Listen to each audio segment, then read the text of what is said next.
The first year of our experience is a deep dive on the Western canon, on a Western civilization curriculum that basically tries to deal and expose students to the sort of big questions of human existence. 38% can't do remedial math. The likelihood of that 38% graduating is probably... No, but that's the problem. They do graduate. Graduation rates became the target for universities, as opposed to like, okay, what actually did you learn? Mechanical transmission of knowledge should not be done by a human anymore. You have an AI tutor almost for everything. But then you get out of the classroom, and now you're going to face a human and face a problem that's new. Secret sauce is to figure out structure, provide students with the acquisition of that knowledge through the technology that allows us to do it very fast now, and then put them in a situation where the application of the knowledge can be done.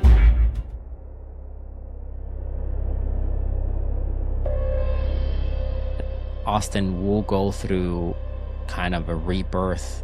Most advanced technology in the world, and if you can't actually build it or ship it, then what's the point?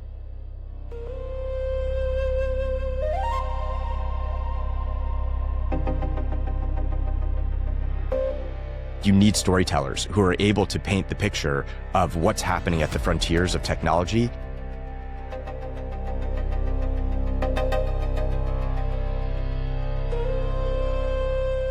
The U.S. needs to get back more to that and less like lawyerish and more we're building stuff.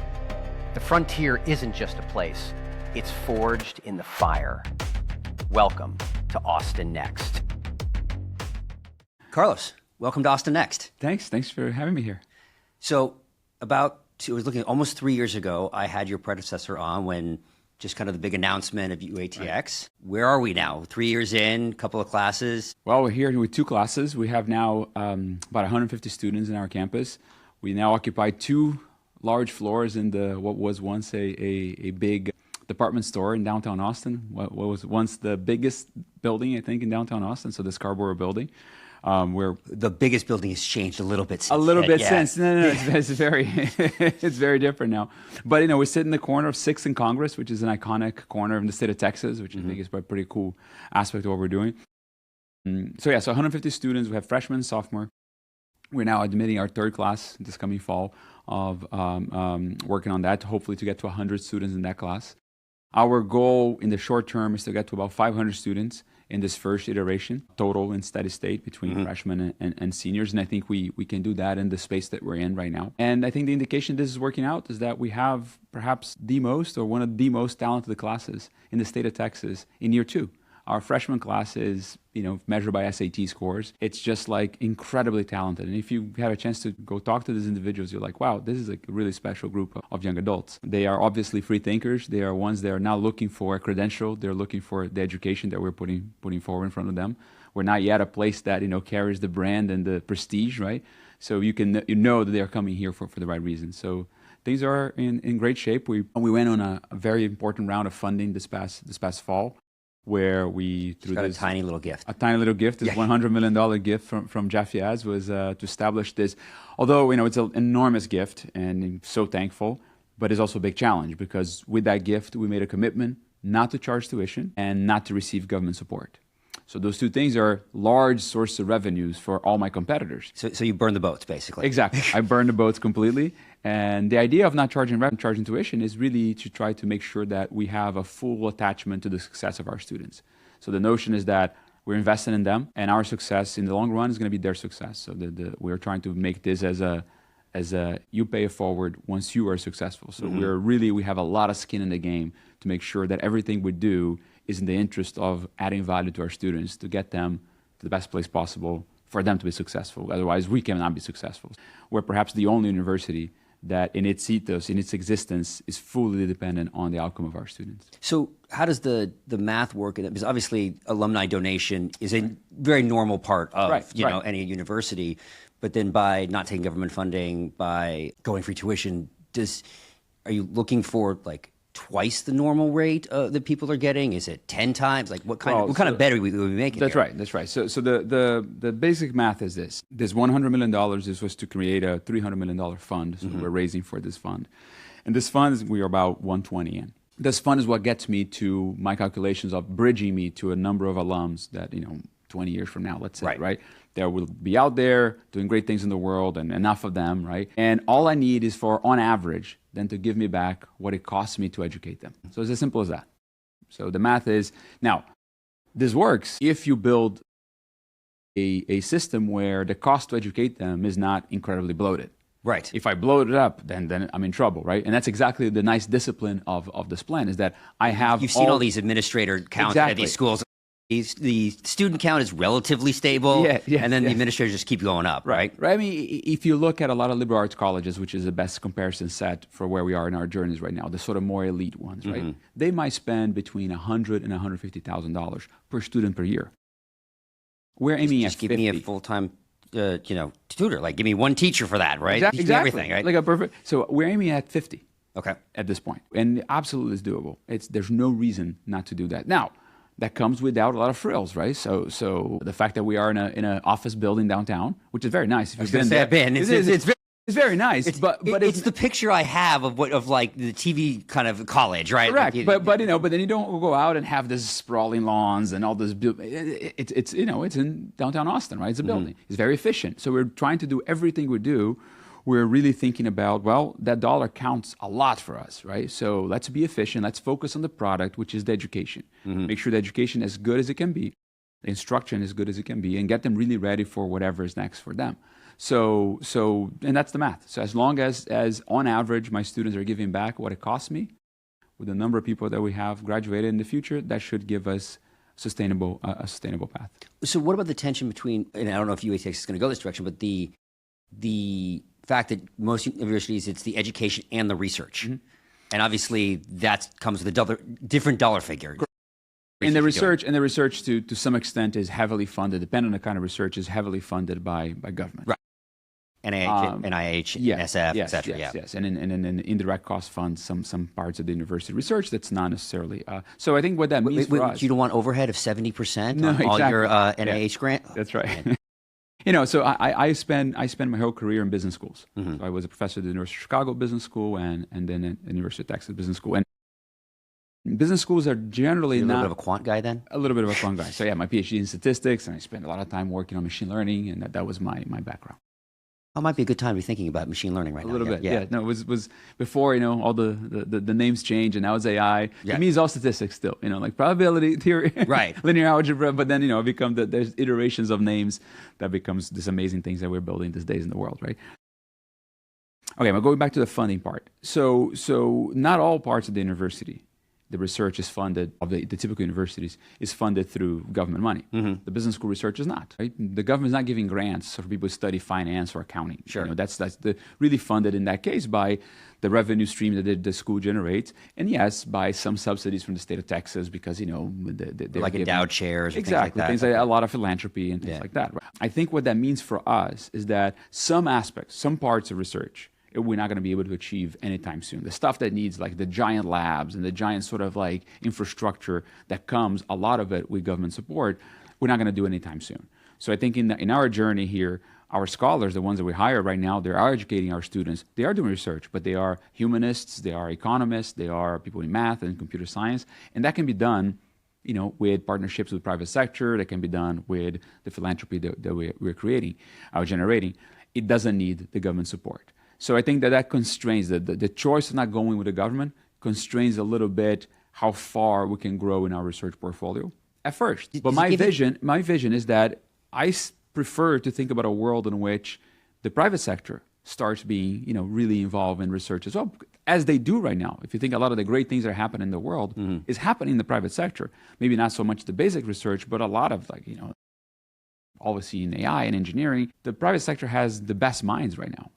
At some point, there was the universities, but not necessarily right now. So what I hope to accomplish as we grow is to develop strong ties with the private sector, and that be our main source of support for research.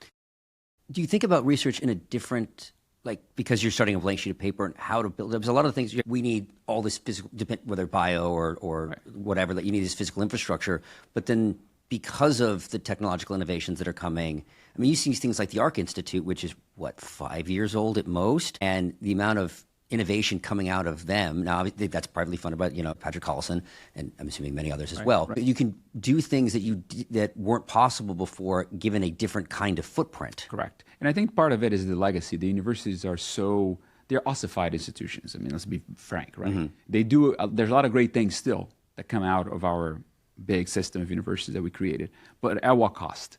The costs are unbelievable in terms of, because nobody has been there has been no price pressure, no market pressure for them to really be efficient with the use of their dollars, and that leads to like big nonprofits, bloat, and inefficient use of resources. So I think that having the ability to think from scratch and start anew, like ARC, for example, I think the ability for us to get more productive in the research space is, I think it's an obvious thing for us to disrupt that space. And I think Patrick has been writing a lot about this, the fact that if you look at the research productivity measures, we're going down, down, down, and down. Right. We're spending more money, we have more people, and have fewer innovations as a result. Now, we're innovating still, but at a much larger cost. Yeah. Exactly. So I think and that's part of, I think, the notion that as we, again, the focus right now is very educational, very instruction, teaching based for us.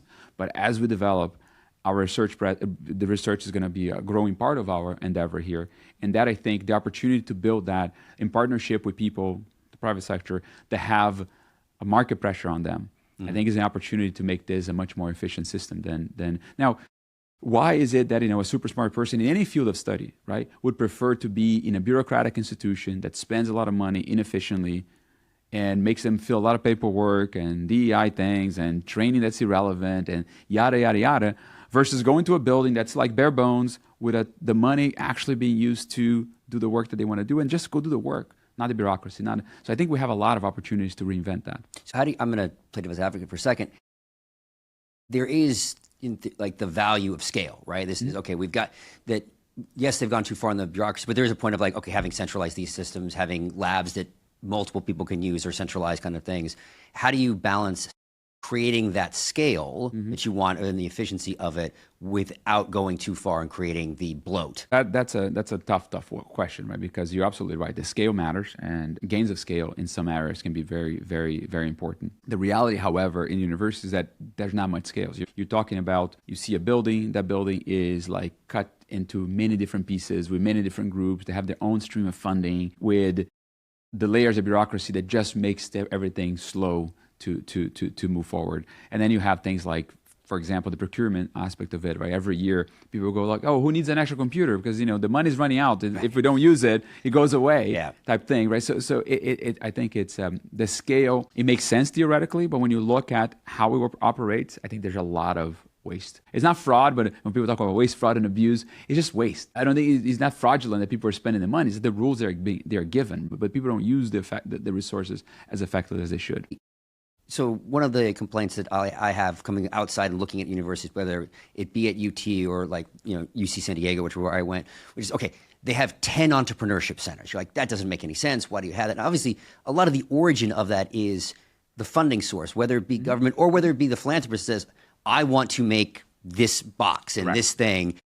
And on one hand, and this is obviously the challenge that you face, is you don't want to be like, well, no, we're not going to take, we don't want to take your philanthropy. We don't want to take this. Right. But at the same time, like, we're having 10 entrepreneurship centers and going out and connecting with, like, that doesn't make any sense. Right. You're absolutely right. A lot of it is the sort of like pet projects of individuals that want to do the one thing, and institutions have no incentive to engage in no, let's try to move this over here to make it an efficient thing. That if you think about the sort of timeline of deans and presidents of universities, it's very short-lived. So then, what all they really care about, and it's, again, that's a generalization, so forgive me, deans and presidents out there that might be listening to this, that you don't think in those terms, but when you have a short-term vision of the institution, you need to raise some money, you need to show that you raise some money over a certain period of time, right?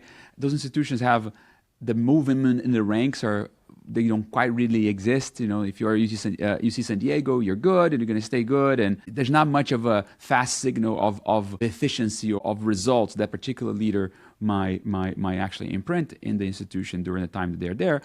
So yeah, they say yes to the thing. Yeah, sure, that's good. Like maybe they'll help. And then somebody else comes in 3 years later, was a different dean. There was a different vision for the entrepreneurship that they can create a new one, right? Right. I think that's where I like the sort of like attachment to this long run plan that we have, where I can't engage in those games because the long run, every decision I make has to be focused on the long run success of the students. I cannot afford to start, putting money into like different envelopes and create these little fiftons, because it's not going to add up in the end once I'm having to rely on the sort of like constant philanthropy that only is going to come if my students realize the value that they accrue out of the system the education that we gave them, right? They're actually the customers in Correct. this case. Correct, exactly. So I think that alignment, and I'm not saying that's perfect, but is more aligned in terms of a system to help us allocate resources efficiently than what we have in place right now in these giant institutions. And I think the bundling also, the other part of this, that's tough. We talk about research and teaching. That I like the idea that we're starting with a very college-oriented thing where we really care about the education of our students right now. And part of it is that I think we have a problem of trying to bundle too many things into one institution. University became way too big. And when's the football team coming then? Yeah, exactly. We had a football team, and then you have university have hospitals, which are the largest line item in their budget, and then you have a provost that might be a historian, and that actually has authority over an enormous hospital system. Like, of course, they have somebody else helping them, but like those things are not right. Talking in the same way. It's a giant conglomerate that becomes very, very hard to make efficient decisions, to understand how to allocate resources, so on and so forth. So it becomes a sort of log rolling. Well, you get your money, you do your thing. You get your money, you do your thing. So you have the big umbrella of the university, but the pieces inside are not. Nobody. There's no CEO that's really thinking strategically in a way that's possibly to drive this big institution into guided by one mission, which in a corporation that might have a conglomerate with many different pieces, the mission is very simple. Most money for the shareholders, right? That's it. So, the choices are going to have to be really disciplined in order to make sure that this whole thing is pointed in the direction of adding value to the shareholders. If you ask the president of a big university, what is your goal?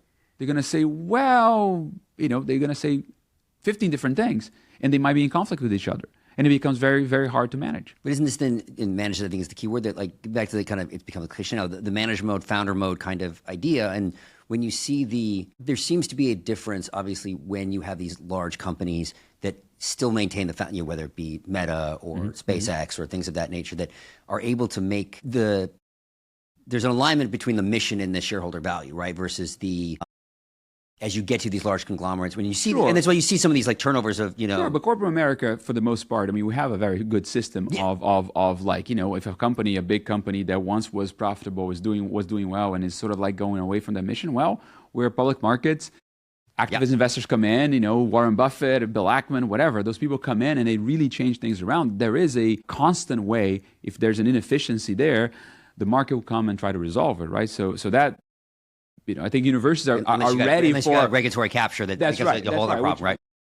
But in general, you have a system that allows for the refreshing of the institutions. And in our case, what was last time? So if you think about companies, big corporations, if you look at universities, they are big corporations. Mm-hmm. These are, the sector, higher ed, connecting research and teaching, might be something close to $1 trillion a year in our economy. It's a big part of our economy, right?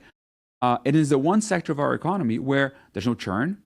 There's no winners, Harvard's Harvard, and has been Harvard for, is the number one in that business for a long time, right?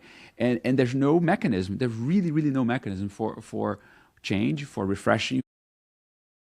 Competition to come in is really, really hard. Now, in some ways, it sounds like, okay, Carlos, why are you coming in as the 4001 entry in the system, right? And I think the reason why we do is because we do see that the inefficiencies grow to be so large in the system that there's an opening. And I think when I tell you that my second year, my class is as talented as any class in the country, is because the inefficiencies are there. And and that people are starting to demand a different experience. Well, I think a lot of people forget, Google was the 12th search engine, and it was only that when you created something that was clearly better, and then Alta Vista asked you, don't remember any of those? Those. I remember those, yes. But yeah, and so I think your ability, and you have that flip, I think, because you said this establishment is the moment that when you get good enough that if somebody fails, the brand isn't hurt, right? It's like, oh, well, if you went to Harvard and you didn't do well, it's not Harvard, it's your fault, right? And so there then becomes a misalignment of incentives because you're like, well, I don't need to educate you as well or not. And we've seen kind of the problems that have happened. So, and obviously UATX wants to move up the rankings, however we define that, whether actual rankings or just in the narrative. And so how do you start building that narrative and that brand right now when you don't have 400 or however many 300 years? That's right. No, that's incredibly hard, right? So that's the biggest challenge for us is that these institutions that we are competing for students right now already, right, are institutions that carry enormous prestige, right, and brands that nobody has to explain in their Thanksgiving dinner that, oh, I chose to go to Harvard.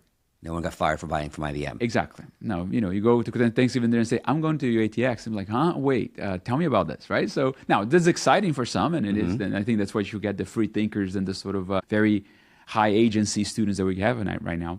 But, it comes, everybody has to be probably thinking about that very seriously, right?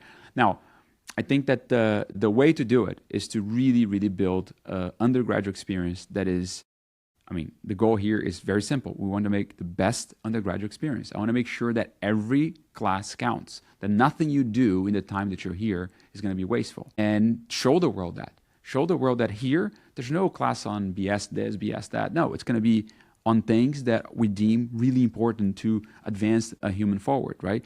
Do it in a way that's more rigorous. Do it in a way that's faster, that allows you to learn more. You mentioned you have a son or a daughter at Alpha, right? What's the premise there is that, well, we can do this faster. You can learn more faster and therefore achieve more sooner in life, right? That's possible. Example, the average college student in America right now spends 25 hours a week between class time and outside class time.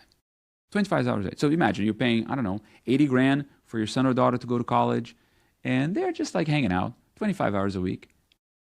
It's like incredibly at a time where their brains is the best in their abilities to learn and grow. Right. So you're wasting that potential. We are aiming at 45 to 50 hours a week for our students. And guess what? They're working that way. You will go talk to them, and they live by UT Austin, right? By the West Campus here where they have the private dorms. And they're like, well, our friends, because, they make friends, of course, with all the thousands of UT Austin students, right? Our friends' weekend starts on Wednesday. And we have to work until Saturday. It's like, that's right. That's why, that's what, and that's, again, the free part of the tuition makes it, that's it. Don't like it? Okay. There are options for you out there. So that's, I think, the way for us to cut in is to make sure that we talk about that this is the Navy SEALs of the mind. We're really trying to make this into the most rigorous experience possible to show that it is possible for us to create a system where we try to elevate the students to a better point in their human capital formation faster, more efficiently, at a much lower cost. I want to get into how we think about curriculum and what we're teaching. It's always an unprecedented time in this, but this feels like one of those, at least at the industrialization moment, if not even bigger.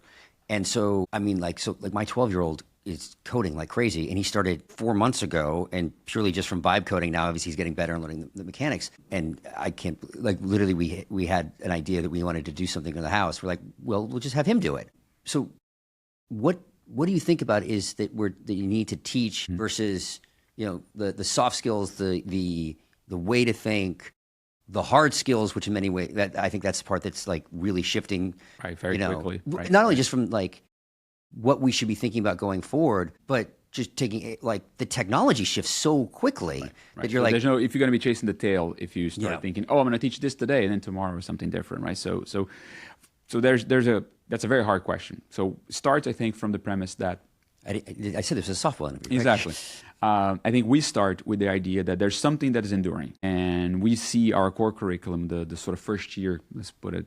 It's a little bit more than that, but think about the first year of our experience is a deep dive on the Western canon, on a Western civilization curriculum that basically tries to deal and expose students to the sort of big questions of human existence, really, right? From the best that has been written and said and understood on this over many, many struggles in our tradition for 2,000 plus years. So that experience, I think, is something that no matter what environment, technological environment around you, there are issues that are going to be recurring in our existence. And that journey leads to culminates, when we talk about Western civilization, that culminates with America and American civilization being the sort of apex, the best iteration of this whole process that we see unfolding for many thousands of years. So understanding how that gets formed, why is that special, why is that provides with this amazing thing that we have around us, and why it's worth defending, that's a big part of our mission here. Educating a citizen that's deeply knowledgeable about our civilization and the exceptionalism of the American civilization, to us is something that is necessary, as a necessary condition for an effective citizen and leader of our society. That's step one. Okay, that I think that are there ways to improve that with AI and technology? For sure, we can talk about now how to deliver that. Right. Right now we're still doing in a very traditional way in that space. We're in small seminars where we're reading great books and great texts and going very deeply on that journey. All right. So once you're done with that, what else? What else would you do now? Lots of things. If you think about any other aspect of knowledge now, things that are more factual, for example, science, mathematics, computer science, so on. Absolutely, I agree with you that if you start going too quickly into things that are specific tools, they're going to be obsolete in 3 months, right? Things are changing way too fast there.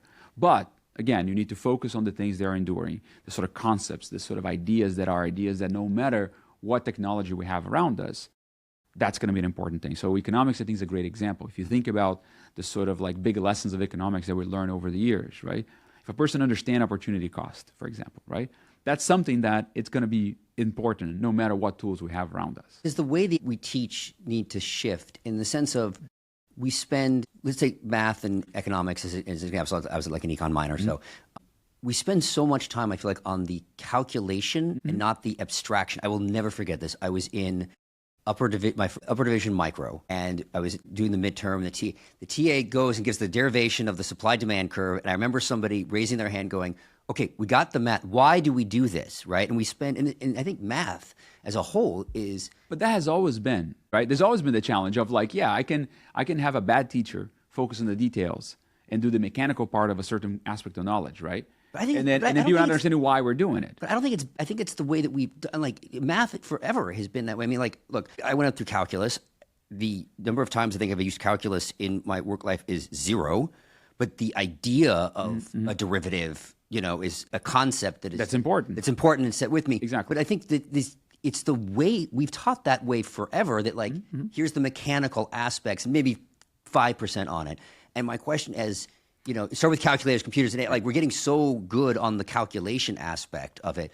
Well, that you need the conceptual part. Right. Should be like more like 50-50 now in the way that we think about the abstraction. And you've seen, in the defense of the educational system, I think the better educators have been evolving, adapting this over the years, right? Like the concept of a flipped classroom where flipped in the sense that, you do the mechanical work by yourself. And then the classroom is an environment where you're going to be exposed to now the usage of this in some sort of discussion-based or project-based type thing. And those are there's not one recipe that makes those strategies work better, right? But I do agree with you that what's happening right now is that the more mechanical transmission of knowledge should not be done by a human anymore because it's just like, it's better. You have an AI tutor almost for everything. Again, the alpha model, I think, is a very, very special model when it comes to things like, if we're just trying to expose students to algebra or whatever, more mechanical type things, the mechanics of it, you can do on your own very efficiently, more effectively. But then you get out of the classroom and now you're going to face a human and face a problem that's new, right? That to be solved needs to be, you need to use the mechanical knowledge that you just developed, right? So I think that's the secret sauce, is to figure out structures to provide students with the acquisition of that knowledge through technology that allows us to do it very fast now, and then put them in a situation where the application of the knowledge can be done and can really understand, okay, I see why I'm doing this now, right? Now, and that's what I think, when you talked about scale before, where I think we, and not necessarily just us as a new university, but how the system is not built for the current environment that we have. So it really is. If you look at a big university, they have giant lecture halls. They have a labor force that has contracts that are 50 years long. And like, why would you go in to a Calculus 101, whatever, Calculus 1 at a UT, right? 500 students in a room in a big lecture hall with a foreign grad student right in front of them to barely, so that's I'm a foreigner too, so I can make that joke, I guess. Like, but that's like, it's not a top professor doing it, it's some assistant, right? Trying to transmit a knowledge that's very mechanical in some ways. And there's no way for any kind of mentorship or any kind of like attention that's more specific that would be really enriching of that. That classroom with 500 students is completely obsolete. There's no reason to exist anymore. I can sit in front of a computer and, get the mechanics. Get the mechanics, right? Now, applying the mechanics. Okay, now we need to think really hard and deep about experiences, projects, challenges, whatever it is, right? That will make that mechanics that you learn, bring that to life, bring that to a real application. And that's really hard to do at a 40,000 student campus. It is hard to do, period, but it's almost impossible to do at a 40,000 student campus. So my vision is that I think the scale of colleges is actually something that went now in a direction that we don't need it anymore. We need it at a time where we went from 3% of people going to college out of high school to 60% after the GI Bill, the war, and so on, right? So these colleges needed to really blow up in terms of size to accommodate everybody. And there was gains of scale given the technology that we had in order to transmit knowledge. That was useful to have that room with 500 people, right? But that's gone. But the capital installed is still there. You have this giant campus with all those buildings, with all these contracts. So I think that a world in which you have a lot of smaller places that are purposely built for types of experiences that are unique to the types of individuals that choose that particular route. And you have now, hopefully, a lot of variety of different types of small units, right? Where the big chunk of the mechanical part is delivered through computers, through AI, through whatever. And then you put humans into spaces to really, okay, now that you know all these things, what are you going to do with it? How are you going to do with it? Explore the application of it. But that requires small spaces. You cannot have an alpha school with 10,000 students. You just can't. But you can have 10,000 alpha schools. Correct. That's exactly the vision. Yeah. So go out 10, 50, whatever the right is for UATX. What does it look like then? Is it, are you at 2,000? Are you at, if you create, because there's a certain campus you do have, what does it look like at scale, but not at the 40,000? Right. I wish I could give you a hard answer, a good answer to that, because I don't know. I think the answer is that I don't know. I like the idea to have a campus where I look around and I know all the students. I know what they're doing. We can really work with individuals in trying to, in the space that we're trying to transmit knowledge through mentorship and so on. I really hope that we can do it in a very bespoke way. So my plan right now for the 5-year plan is 500. I want to get to 500 students, see how things are. And again, the world 5 years from now, technologically, if you tell me you can predict, you're lying to me, right? All the stuff, even the point, all the stuff with OpenClaw and the age, that's been what, 3-4 weeks? I've got people, I literally have people text me going if you're not sitting in front of a computer all the time building this stuff, you're going to get left behind. I was like, okay, got it. Exactly. So I think that getting to that point, and part of it is that there's this convenient thing of we have a constraint of the space, I guess, if we're going to grow in the building that we're in. 500 is a number that I think makes sense for where we are.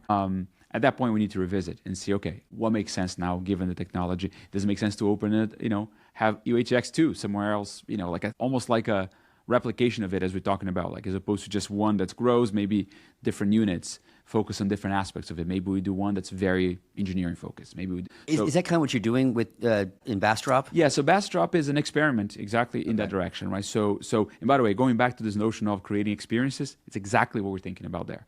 So I could start and just copy the model of, let's build an engineering school, buildings, people, all the things that comes along with it, right? And a lot of the knowledge is knowledge that one can acquire now through, easily. It's out there. The knowledge is out there, right? So what we're envisioning for that is an experiential lab, a lab in which we create challenges for the students. And we just had one experience where engineers from the Boring Company, which this building is next door to the Boring Company in Bastrop, they are partnering with us. They help us teach a class there where the students were giving a set of challenges and basically say, go. Now, there's things that you don't know that you need to learn in order to figure that challenge out. Yeah, go ahead, go find it. You can find that yourself, right? And we basically needed to guide them through that process. The engineers were guides for them, very much like in the model of many schools that we see coming up in the K through 12, right? Same idea. So we want that building to be a building where we create a lot of partnerships with companies, real engineering problems, real things that needs to be solved. That maybe, is a project in the many projects that a company might have, right? And okay, this one, guys, why don't you guys try to solve this one? And we provide the students with the environment, the equipment, the ability to then be guided in trying to solve that problem, but doing it on their own. So really reverse. So a lot of times in a lot of, not only engineering, but in a lot of areas of knowledge, you study, go class, and then in the end you have a capstone. And then you try to figure out how to apply all those things that you learn into the capstone project. It's very hard to do. We're trying to reverse that. Say, no, here's a problem. the answer to the problem, the solution to the problem requires you to learn this, that, the other. Okay, now you go backfill the knowledge in order to do so. So that's the vision for that. And, you know, we can do that in a variety of different areas and be an offshoot of what we're doing here. Now, the students are doing downtown Austin. They start with their humanities core curriculum and so on. And then, you know, the ones that are in that kind of mindset, they want to be doing that kind of thing, well, maybe we'll ship them to Bastrop for the last 2 years, and that's what they do. They live there, and we can have that be this really immersive experience where they're constantly solving problems. They're real world problems, and getting the knowledge that's needed to solve those things. Is next year in many ways a real important year because you'll have your first like third years and you're getting outside of the core curriculum now and really getting into okay, I want to be doing this or that or the other thing. Right, and that's the big challenge for us right now is to be building these experiences, right, to allow them to really flourish in the third and fourth year, to give them the options that they need to navigate what's next for them. And a lot of this is going to be through partnerships. I mentioned this notion of mentorship and so on. We have students that are apprentice in things already. We have students that are We have a couple of students that just decided to take some time off and go work for Peter Thiel in California after meeting him here in one of our events, right? So those things are success stories for us. And I think that the kind of access your first dropout to go start a company is going to be that check mark. Like we have don't one. Want it, but we have one already. We have one already that sold a piece of his company that started in the freshman year, and he's taking classes part-time. And again, we can be flexible with those things, right? That's the sort of kinds of students you're attracting are going to do and that. the benefit of a small environment as well, which I can look at that student and say, all right, let's craft a plan that makes sense for you in the context of you developing your company right now. As opposed to like, no, put that off. You know, you need to do this because there's all this rigor and all this sort of like rules that we have to follow. We can be adaptive, and I think that can be very special for the right kind of student. Well, and so like you mentioned, like when Peter Thiel came to talk, like I'm extremely jealous, and I do go to a number of these lectures. But like, look, I'm like, this is what I thought it would be like. You have these amazing people coming in. How much is it a balance between you think that the network that already existed via like, you know, that Joe Lonsdale was the founder, and so like his network versus the attractiveness of going, like people going like, no, I want to come and talk. I want to come. There's a lot of that. I mean, there's a lot of curiosity in the world about what we're doing, like a lot, and people want to come see. So it's not hard to convince people, come talk to our students, and be like, yeah, I'll go do that. And you know, if you look at the roster of people that comes through, it's really impressive, and you know, which is good because I think many of them see the value of what we're doing and they want to help. And I tell everybody I need help with three things. I need financial support. That's a huge part of what we're doing here. This actually is a very expensive proposition. 2, I need talent. So if you think about people connecting us with talented, you know, we're open-minded also in the sense of the kinds of people we want to hire to help us build the institution. Not just professors in the traditional mold way, which there's great things, but there's also not so great things in that world. When people that have more of an entrepreneurial mindset as it Yeah, pure academic and a pure is not necessarily a builder. And sometimes, like, correct. I wrote a piece about ecosystem personas, and it was builders, storytellers, and philosophers. But the philosophers like expanded to it's the people who expand our understanding of the universe in whatever shape, right? And some of the best of those are not builders, right? You need to let them go and correct. And you need a mix. Yes. I think we need a mix, and that's exactly what we're trying to accomplish there. And then the third thing I need help with is opportunities for our students. So people can see that, you know, these are special kids. Let's figure out, or not only that, you know, getting their first job, but like things like these partnerships that I mentioned with the Boring Company. That's very special because it provides us with something that, again, will be very hard for you to encounter in any other institution. Where do you see it as the kind of the connective tissue within Austin? I think one of the things that's happening is that the Austin innovation ecosystem is moving beyond the idea of a single place, right? Like if you were to ask, like, where's tech in Silicon Valley? Kind of like, you mean from San Jose up through San Francisco? Like there's not a spot, but you do start getting into like, there's the AI neighborhood on those. As you both are I mean, we're talking about like Bastrop, like, yeah, it's 35, 40 minutes away. Geographically wider and more and more like sector diverse and different things, these connective threads between them become so much more important because you want the defense guy and the bio girl and like you want, when they all get together, really fun stuff happens. Right. So how do you see like UATX serving in that role?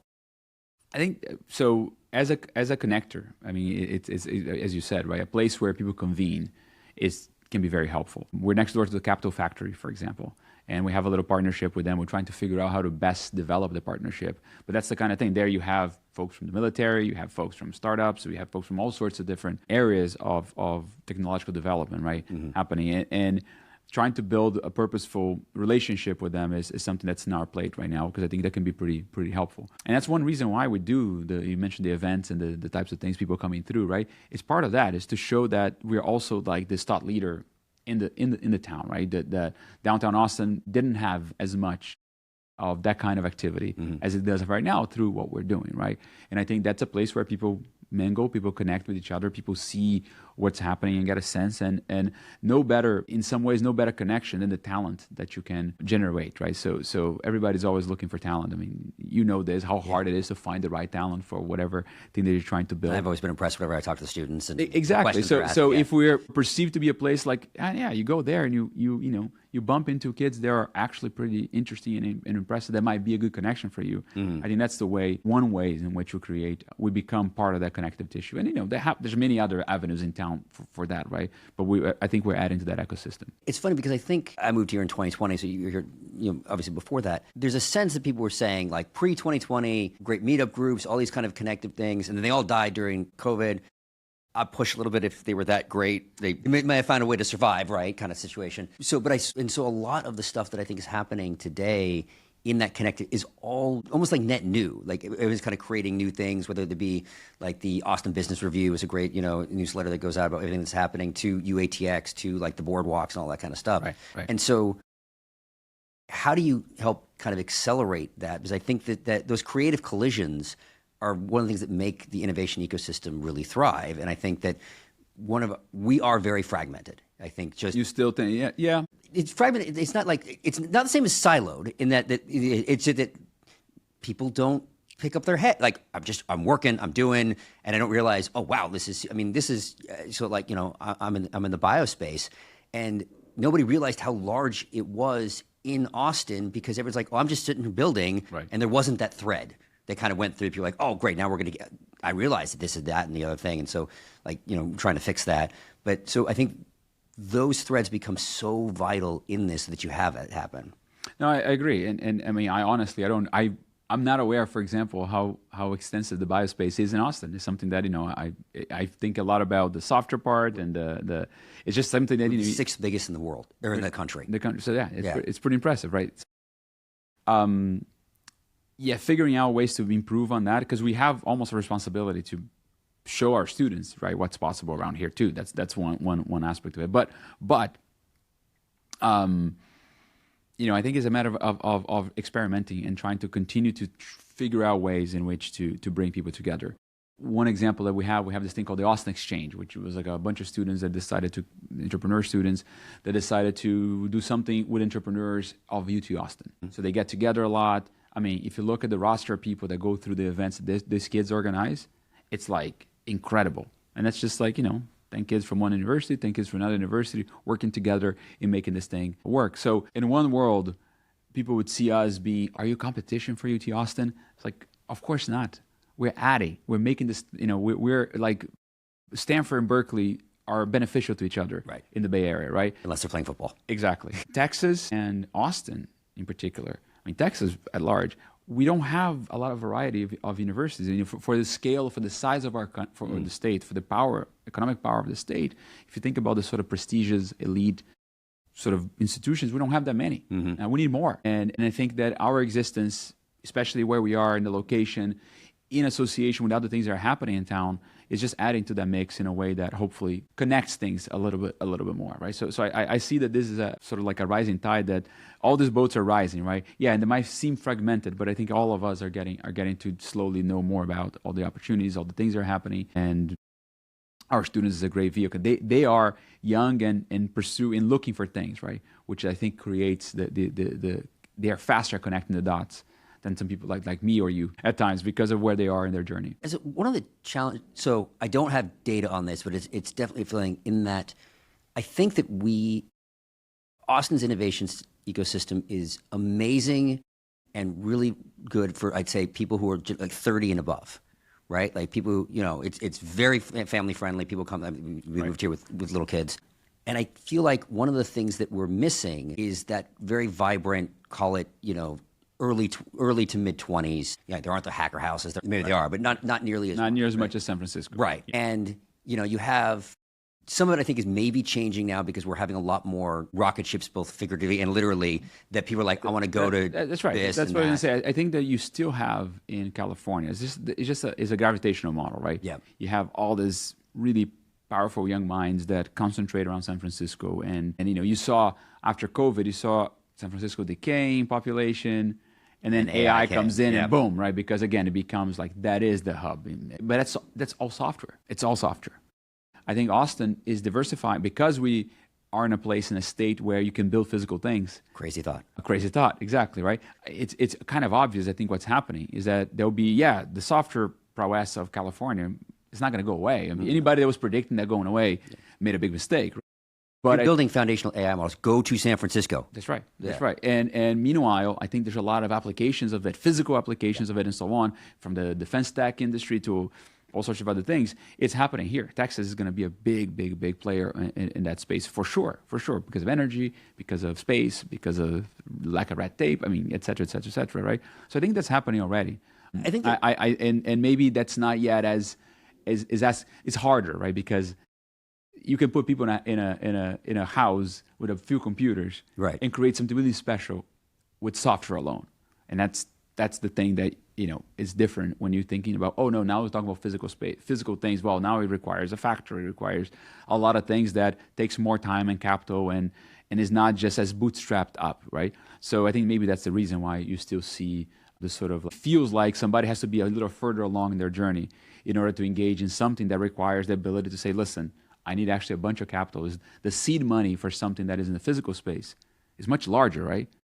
That you need than the seed money that you need for, hey, I have a couple of guys with a really great idea, and we can code this up and can change the world. I mean, granted, the foundational AI models are also, the data centers and that kind of things, right? But part of it, I think, is fragmentation in the sense of where one of the is, I think your gravitation was a great point, was that you need the density of those things because I want to go to one of these major players and that's going to attract me here. And then maybe I'm going to go and go do my own thing. But I also think that there are first principles to ecosystems. And I think that I hate more than anything the idea of Silicon Hills, Silicon Beach, it's the dumbest thing ever. Because all you're doing is just screaming that we're going to be a pale comparison to that, right? And so the removement of friction, I think, is the nature of what Silicon Valley has always been, whether it started with semiconductors or to social media, the internet, et cetera. And the same thing, like you can draw a line from the Dutch fur trading in New York to Wall Street. It's about creating something that is an individual commodity and growing it to be liquid markets, right? That makes perfect sense. And I think that same thing here, right? We've always been that frontier to build in the physical space and open, and also a bit more countercultural. Like, I don't know if you know Web AI, a unicorn here that is all about AI and LLMs on device. So it's like it's this. I don't want to say it is small language models, but it's like that kind of thing. So they make more sense here because it's very much different than the consensus of what's going on there. Right. And so, I think that having something like the university being that thread to help kind of be like, we have this all here. We have the notion of what is going on because we need to be able to. We don't want everybody to be like, oh well, I'm ambitious. I'm 23 and I got to go to SF. I got to go to New York. You're like, no, you want to build it here. Right. And it's like figuring out our comparative advantage, right?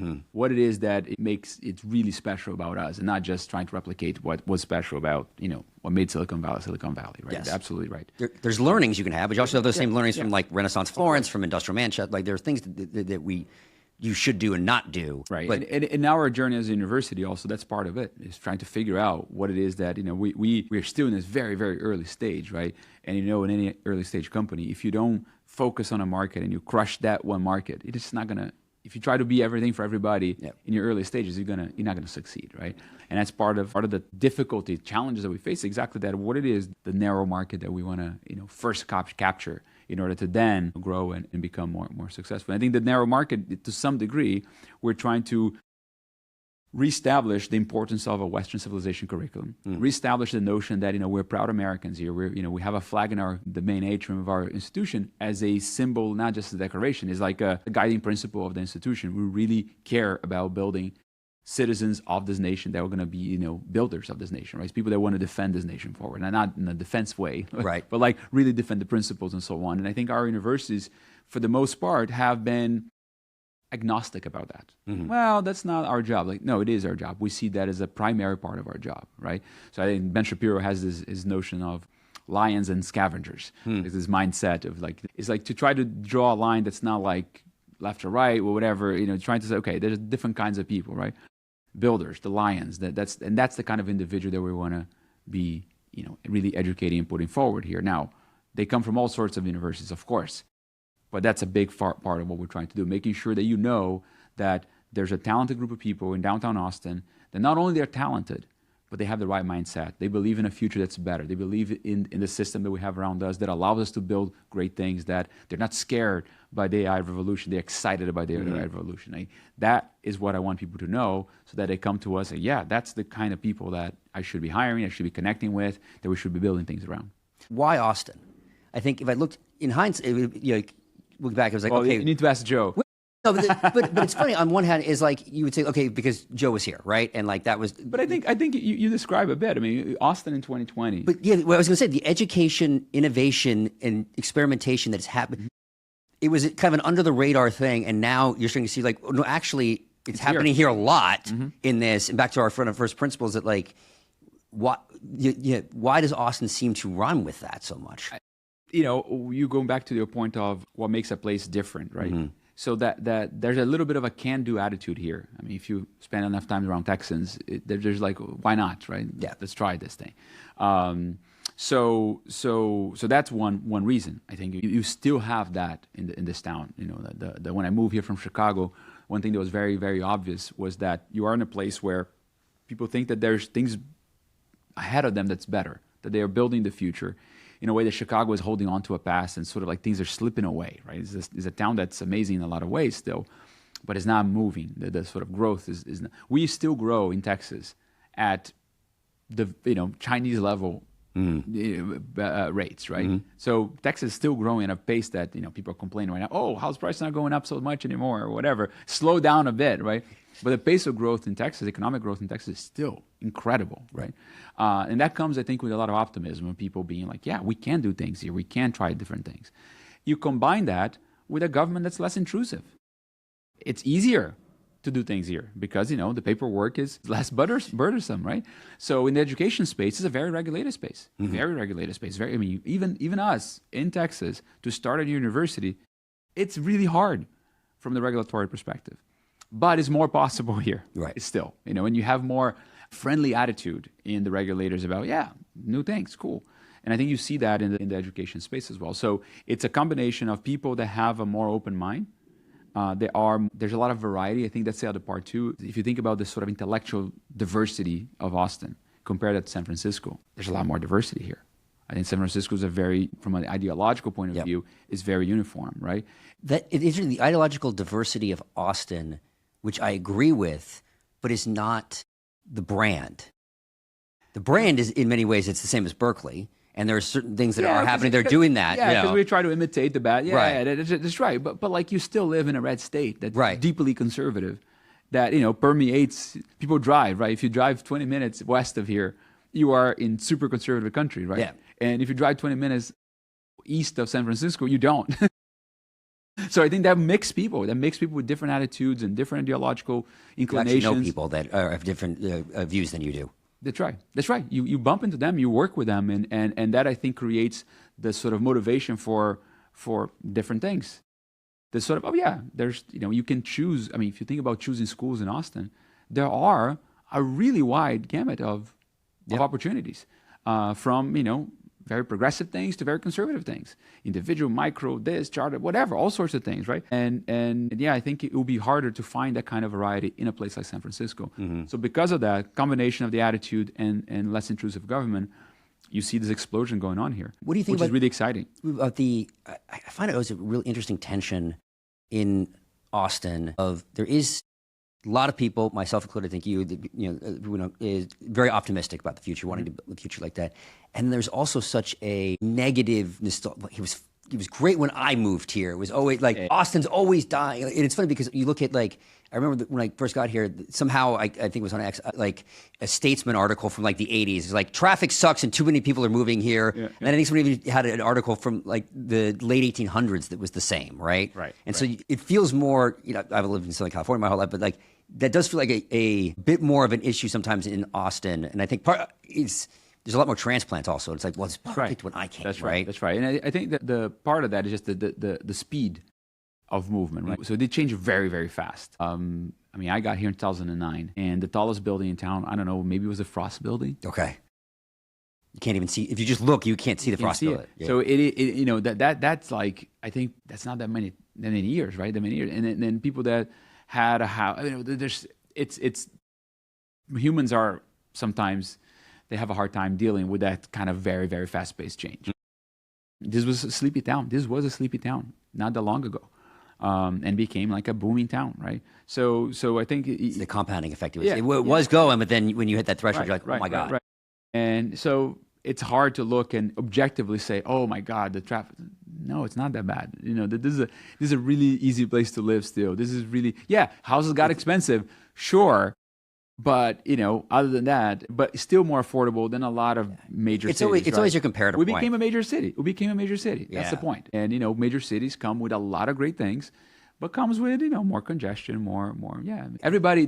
Having lived in LA, look, the 35 is not great. I'm not going to defend it. But, like, you don't know what bad traffic is. And I think at the same time, you look at being a place where how many new roads are being built here. I mean, the MOPAC, they keep adding lanes and overpasses and stuff. Same thing in 35. So it's still in a place that, yes, you get jammed up, but like there is the inclination and motivation to let's go fix it. Right. Let's go build it. Let's go fix, make this better. And there's always a constant and then more people come and it becomes harder and so on, right? But that is a constant battle. But I would rather be here in Texas than anywhere else, really, when I think about projecting the future, right? I want to go a little, not controversial, but like there have been, because of the stances and the very much planting the flag about this, there's been a bunch of hit pieces out on you guys. Like, how do you approach that? How do you think about it? How do you get back to our narrative and getting out there? So I try not to respond to this stuff because it's about what we're building. I think that we're not going to win by arguing with people, right? We win by showing the world, okay, look at my students, look at what we graduated here, look at the education that they're receiving. That is the way to win. So we need to focus on that. That's the number one. But why is it that we have, hate pieces, and why this starts in the very 4 years ago or so. This starts as a reaction to a lot of excesses and problems that were very extreme in higher ed at that point in time. Maybe we were coming out of COVID, the excesses of lockdowns supported by universities, the mass cancellation of people for having, slightly different ideas than the mainstream on campus, right? And very vicious type of efforts in some dimensions. The summer of Floyd, all that stuff, right? So that was a time where it was like very unsettling, and universities were representing a lot of the problems that society was seeing in the way things were being done. UATX starts a reaction and say, no, enough, we're going to do something different. We're going to try to build a place where we don't cancel people, where we really are willing to ask questions and pursue truth openly and not, go back to where universities should be and not what they had shown to be at that point in time. So it's a critique. It's a critique to a system that's very powerful and successful in a lot of ways, right? So immediately you get, from day one, this was a controversial project that people start attacking, right? And then you start building and you start making, and you get some success. I think where we are right now, think about the amount of money we raise, the speed in which we have an incredibly talented class in front of us is just like unheard of in some ways. And we still scratch, I think, this notion that, we're still a critique to the system. We are an insurgent, right? And then you have association with people that, are seen to be also insurgents in their own space. Joe is an outspoken guy. He's a guy that really, really cares about our civilization and care about building the future. And he's outspoken about it. He doesn't, he's doing stuff, right? And he says it. And, some people don't like that. Barry Weiss is somebody that came out of a system and said, listen, I'm going to build better things. And she did it. Yep. She delivered on it. And then the system says, you know what? Why don't you come and try to rescue us? And she's doing that right now. And you know what? there's a lot of people in that world that's not happy about it, right? And you see the constant critique. And Ferguson is the third founder of the university, somebody that for years has been bucking the trend and being very serious and outspoken about the way, as a historian, is a very unique one, very different than what the sort of status quo in universities is, right? I think those things together attract a lot of attention and interest in a way that's like, I think Tyler Cowen, as a reaction to the latest hit piece that we had, and Tyler is a advisory to us and somebody that had just came and visit in the beginning. I was at a meetup that he was at like later that night. So it is funny how UATX is part of the Austin tour now. People will come, do different things. I think Tyler, he says something after that hit piece, and I says what his impressions were. And Tyler's not somebody that's going to be a fan only for the fan's sake. He's very critical. Says the things that he thinks after what he observed by visiting us for a couple of days, right? And then says in the end, and if you're that worked up about this, the 4001 kind of situation. Yeah, the 150 students in a, department store in downtown Austin, you were the problem, not them, right? Exactly. I think that but I think that's what's kind of exciting about us. The fact that you attract that attention too is because we're scratching something important here. Maybe we're not the ultimate solution, we don't, whatever. But I think we are definitely something that needs to exist, something that is pointing in the direction where reform is needed. And we are hopefully one of many efforts. Yeah, the first one through always gets bloody, but then it makes the change. You then create the example for those to come. I will say it was a fun... I'm glad you guys invited him because a bucket list item is he actually linked to me in his About Austin on the X, because we were talking about like restaurants and using him as the AI to pick out the restaurants. So I was like, all right, bucket list. I got linked in marginal revolution. Yes, I've been featured, whatever, linked there. Sometimes he calls like the excellent, whatever. One time I got the excellent call. I was like, okay, the bucket list. I think I showed that to everybody. I was like, all right, I'm good. But no, yeah, and I think it's just like standing up and if you said the creating something new, and it's funny at the same time it was I don't remember who he was the CEO, but it's a video that's made the rounds again recently. This was like 10, 15 years ago. There was like SpaceX and reusable rocket. That's a dream. This was like a launch company. That's a dream that'll never happen kind of situation. Like. Right. It did happen. And then it happens, right? And then the change kind of comes in that. I think that just to add on that, an additional part of this is the fact that reforming higher education is something that's right-coded politically. And that's pretty obvious why. The system, every university of any repute is populated by, the surveys sometimes say 95+% of Democrats, right? So the left, generally defined, right, is in control of that system, of those institutions. And if there's any problem with those institutions that need reform, well, it's on their plate. So people that are pushing for reform tend to come from a different ideological perspective. And that's one reason why you attract also, I think, this, you get into this battles sometimes that it's nothing to do with what we're doing really, right? But the people that support and started the reform tend to come from the right. People that are more market-driven. People that are more... but then you're not trying to create Hillsdale. No, that's not what it is. Now, Hillsdale is very successful in its own way. Again, identified a niche and crushed on that. They're really, really good in what they do, right? There's a lot to learn from them. But that's not the goal. It's different. We have our own goal. We have our own set of objectives. But those set of objectives, because they are in contrast with the status quo, and the status quo tends to be identified with a particular ideological strand, we are, by default, identify with this other, right? So you see that happening in the red states are the places where you see stronger push for reform in their big state institutions, right? UT Austin, UNC, Ohio State, etc., Tennessee, etc., right? You don't see the kind of movement happening in California, in New York, in Virginia. Well, even Virginia, you don't see it, right? It's Florida, it's Texas. And so you get caught into that. How much do you, when thinking about education, innovation, reform, do you have to be thinking outside of the university? And so like the example, I'm sure you saw that, and this is from my alma mater, so it's painful. The UCSD story, the math stuff, and like I was showing it to like my kids, and like they could do the math. Like so, like for the audience, this came out. I don't know, it was a few months ago that some huge percentage of UCSD couldn't do remedial math, middle school, like middle school math, middle school math, right? And like Okay, so they it's like 38% or something like that. Yeah, it was some gigantic number. And then later came out that like a percentage of that like was even worse. Like it was like they had to create a remedial 2 or something. Right. And so I assume that the entrance that we have is just the SAT and like this kind of is one of the ways. But like, how do you have to kind of like stretch beyond, because it's like wholesale change. Right. So your question is more like, well, you're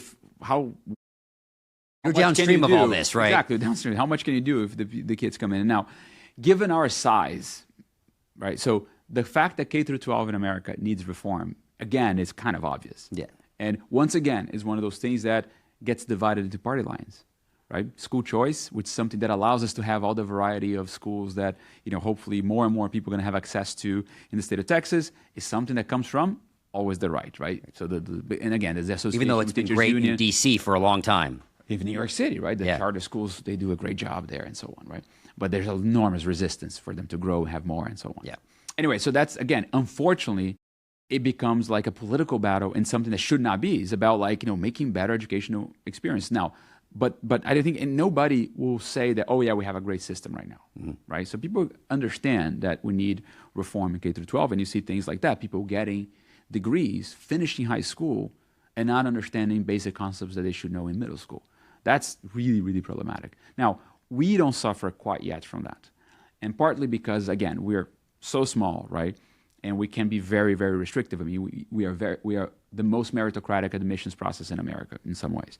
We are trying to look at the fastest. Objective merit measures of merit. That's it. I'm looking at your SAT scores and your AP scores. That's it. I don't want to know anything else. I don't want to know the essay that you might use ChatGPT to write. I don't want to know how kind of community service you did. None of that stuff matters, because that stuff turns out not to be predictive. I mean, I'm a stats guy. If you look at the data, all the holistic aspects of what universities have been doing to admit their students doesn't really predict outcomes. What predict outcomes? Those two things that I just mentioned, right? So let's use those, right? And again, we benefit from self-selection right now in the sense that the students that are wanting to come to us, they share the virtues that we are trying to uphold in our institution. They share the excitement about what we're doing and so on. I just need to pick the best ones out of that group, right? And that's what we're doing right now. But universities over the years decided not to do that. Why would a university ever, under any circumstance, say, you know what, we're not going to look at your SAT? Like they did starting in 2020. Many universities, many top universities. Why would they do that? It makes no sense whatsoever. UC San Diego is a jewel in this crown of amazing institutions that we built over the 20th century. It was once, it is still, in a lot of ways, an amazing place. Why would they do that? Yeah. I don't need to know into the reasons why they would do that, right? But what that creates, well, that. Right? They go away from their objective. They go away from their mission. Their mission should be really to, get people sorted into the institutions that make sense for them and take the best and elevate them.